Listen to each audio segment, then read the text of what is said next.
Halo sadayana, perkenalkan nama Abdi Jovandi Apsalesiaan. Tujuan Abdi atau cita-cita Abdi nyaeta pengacara. Dina tugas wawancara Abdi wawancara pengacara Gereja Servas atau Gereja Santo Servasius. Narasumber Abdi nyaeta Pak Anton Dirga. Halo semuanya, saya Jovandi Apsales. Saya dengan Bapak siapa? Halo, perkenalkan saya biasa dipanggil Bapak Anton Dirga. Bapak Anton Dirga. Oke. Jadi Bapak Anton Dirga ini berkarir di bidang apa Pak, kalau boleh tahu? Terima kasih Bang Irfan.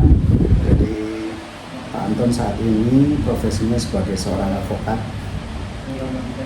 Saat ini sebagai ketua pelaksana harian di PP Polri Polda Metro, salah satu lembaga bantuan hukum di Polda, yaitu salah satu organisasi pensiunan Polri. Di sana ada satu semacam biro hukumnya dan kami salah satu dari timnya, ketua pelaksana harian. Di samping itu juga di rumah pribadi juga menerima pengaduan-pengaduan perkara-perkara menggunakan lembaga bantuan sendiri, lembaga bantuan advokat, namanya Dirga and Partner, gitu Bang Evan. Oh, untuk sampai proses kayak gitu sebelumnya Bapak berpendidikan di mana ya Pak, kurang lebih untuk bisa sampai jenjang itu tuh? Dari profesi advokat itu di keluarga Pak Anton tuh memang sebuah profesi keluarga. Jadi hampir semua saudara, terutama abang, kakak ipar itu semuanya menekuni profesi itu. Jadi di era sekitar tahun 2000-an itu memang saudara-saudara dari Pak Anton sendiri banyak yang menekuni profesi pengacara. Kenapa Pak Anton tertarik dengan profesi pengacara itu? Karena pada saat kita magang pada waktu itu ya tahun 2000, setelah kita selesai pendidikan S1 hukum di salah satu kampus swasta di Malang, Universitas Merdeka, kita terinspirasi bagaimana membantu mereka yang terutama kalangan menengah ke bawah yang berhubungan dengan permasalahan hukum, baik itu masalah sengketa tanah, baik itu masalah perkara pidana. Jadi orang-orang yang judi-judi togel ya, kalau di daerah judi-judi togel itu bagaimana kita mendampingi mereka, terus keseruannya memperjuangkan mereka ini menjadi inspirasi Pak Anton. Kenapa sampai Pak Anton tuh mencintai profesi ini, jadi salah satu pekerjaan sampai dengan saat ini. Kan tadi diceritain kalau advokat tuh seru kan Pak. Jadi menurut Bapak nih, di banyaknya kampus atau di banyaknya tempat perkuliahan untuk belajar hukum untuk advokat, ada tempat yang paling bagus nggak menurut Bapak sendiri untuk belajar hukum, terutama tentang hukum di Indonesia ini? Kalau secara pribadi itu di tempat kampusnya Pak Anton dulu ada salah satunya salah satu dosen di Universitas Brawijaya yang juga pengajar di kampus kita. Nah, itu salah satu ahli hukum yang kasusnya Rian yang pembunuhan yang dipotong-potong itu apa namanya? Mutilasi. Ya, di Jombang tuh yang kasus salah orang itu salah tangkap. Nah, itu juga salah satu orang yang menginspirasi saya, menginspirasi profesi kita. Saya juga lupa nama dosennya, tapi itu memang dosen itu cukup luar biasa hebat.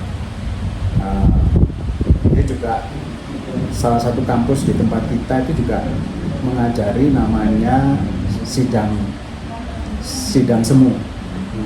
Jadi sidang semu itu mengajari anak-anak yang notabene memang menekuni pendidikan hukum dan kepingin tahu tentang prakteknya, itu juga diajari namanya peradilan semu.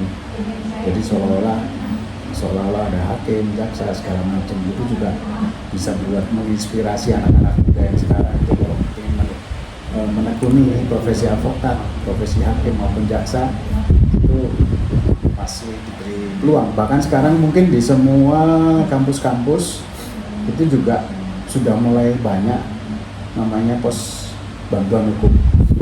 Dimana pos bantuan hukum itu pada era sekitar 2018 itu kan setiap orang yang mengaku sebagai seorang advokat sesuai dengan Undang-Undang Advokat nomor 18 tahun 2003 itu harus memiliki izin advokat. Tapi ternyata pos bantuan hukum kampus, terutama kampus, itu akhirnya merasa dikebiri dengan adanya undang-undang advokat ini. Jadi mereka yang ingin membantu masyarakat menengah ke bawah yang memiliki perkara-perkara hukum tapi membutuhkan bantuan seorang ahli profesi seperti seorang pengacara harus membayar mahal. Solusinya cuma satu, minta bantuan pos bantuan hukum kampus.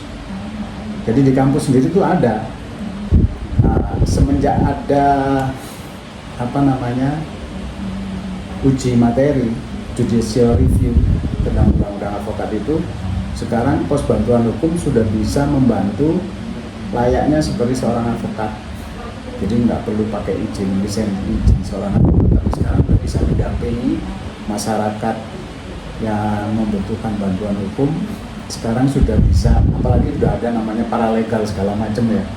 Jadi sekarang masyarakat sudah nggak perlu khawatir lagi bahwa sekarang sudah banyak kemajuan undang-undang baru yang bisa mengakomodir kasus-kasus yang dialami oleh masyarakat.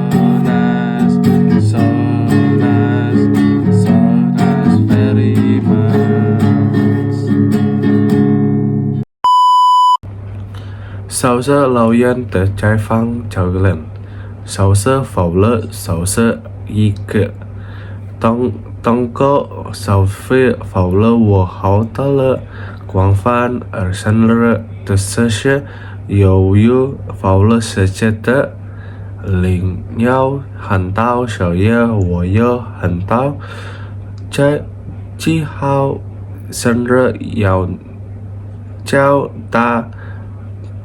比如有一个给生意们是欢乐是，等着说还有这是个地方在高价管理过程过事的不说法很到就是不对，这是法律圈是。年少分，法律是也可以是将是你身上口我交债，让人受到高升。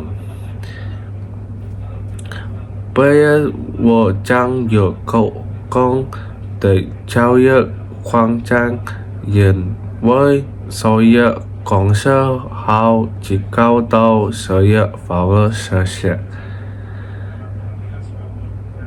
总是法律事业快到了更的高了加上白样，实现所有的广上不要紧保持世界广上。